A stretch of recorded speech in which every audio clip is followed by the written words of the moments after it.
Madame la Présidente, chers amis, Monsieur l'Ambassadeur, chers amis, je suis tout à fait honoré de prononcer quelques mots pour terminer ce colloque. D'abord, rappelons que ce régime terrible installé en Iran, il est là depuis longtemps, depuis les années 79. Les seuls qui s'étaient vraiment opposés ont été les moudjahidines du peuple d'Iran. Ils avaient raison et ils l'ont payé cher, mais ils avaient raison, car la plupart des autres ont été laminés par ce régime qui non seulement s'est mis en place, mais s'est renouvelé d'une certaine façon. Il s'est renouvelé, et je crois que la leçon doit être retenue, en utilisant la terreur. Il l'a utilisée de deux façons, comme tous les régimes d'ailleurs. En France, nous l'avons connu, mais dans tous les pays, les régimes totalitaires font la guerre pour souder le peuple. Ensuite, ils ont pratiqué la terreur à l'intérieur du pays. On pouvait croire, on pouvait espérer. Je pense à tous les parlementaires qui vont là-bas et tous les touristes d'ailleurs qui vont dans ce pays pour ne pas se rendre compte que ce pays continue de régner en utilisant la terreur quotidienne. Il utilise la terreur quotidienne avec les peines de mort qui sont appliquées, vous l'avez dit, à des mineurs pour des infractions qui sont des infractions passe-partout dans tous les pays. La répression de la drogue sert de prétexte à maintenir les populations pauvres, les populations en voie d'intégration, la jeunesse. On fait des exemples avec eux et c'est avec ça qu'en Iran, on fait le gros des gens qui sont condamnés.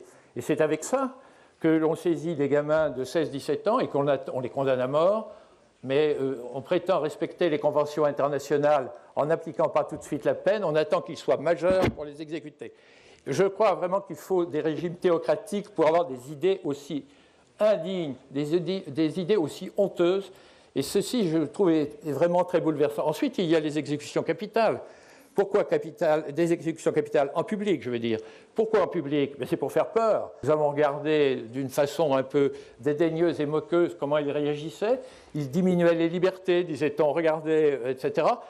Qu'est-ce que nous avons fait exactement? La même chose, c'est-à-dire que la réaction, elle est de tous les peuples. Elle est une réaction de défense, quelquefois brutale, quelquefois confuse, et qui perturbe très profondément les pays. Nous le connaissons actuellement. Je suis heureux d'entendre que c'est le discours fédérateur qui reste. C'est parce que, moi j'étais président des parlementaires membres des droits de l'homme, que je me suis intéressé à vous et j'ai attiré un certain nombre de gens. Et c'est sur ce thème-là que petit à petit nous nous sommes fédérés. Mais l'opinion publique, c'est aussi, Madame la Présidente, paradoxalement parce qu'elle vous connaît. Vous avez réussi à faire que le dialogue est passé et que le peuple français, en réalité, vous soutient plus probablement que ses élites. Ceci est un phénomène important et qui l'est particulièrement maintenant où nous sommes dans une année de grand tourbillon. Mais ce qui est sûr, c'est que les engagements qui ont été pris par la gauche et par la droite, pour parler des choses comme elles sont des engagements qui continueront et qui tiendront. C'est quelque chose à quoi on est fidèle et c'est un engagement, Madame la Présidente, à l'égard de l'OMPI. Vous êtes opposé pour une raison excellente à Khomeini, qui avait raison, et qui surtout avait tenu la longueur, ce qui est quelque chose de tout à fait admirable. Et qui, enfin, vous êtes donné symboliquement une présidente dans un pays où on essaye de mettre les femmes en brassière. Rien que ces 3 points font, Madame la Présidente, que je vous renouvelle mon soutien, si bien peu de choses, mais que je suis persuadé que tous ceux qui sont ici, et beaucoup de ceux qui nous succéderont, auront la même attitude.